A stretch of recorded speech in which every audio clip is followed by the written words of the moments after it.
and every Sunday.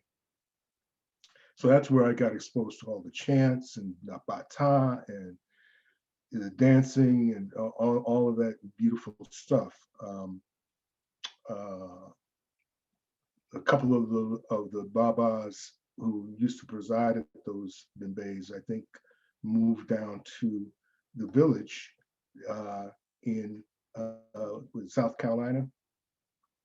So, but yeah, so yeah, that's where I got, part of my exposure.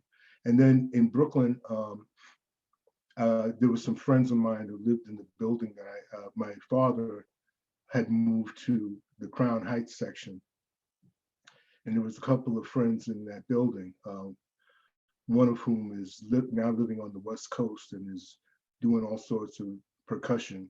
And in fact, he did some gigs with someone we know very well, Ja Men, the drumming for Disney.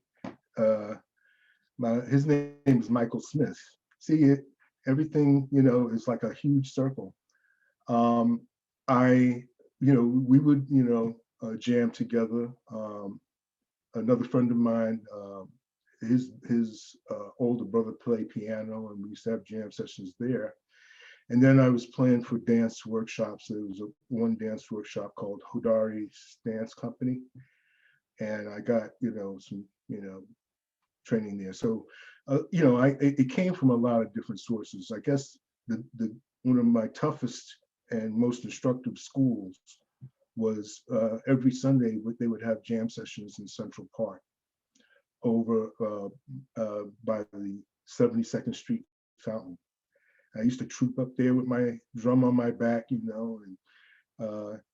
see, hear and just be drawn by all that music, floating, across the park there, and sit down and try to play with the brothers. And, in the early days, someone would just, say, "Hey man, let me see that drum," Yeah. and they'd take it from me, and I'd watch them be, playing it while, I was getting, schooled.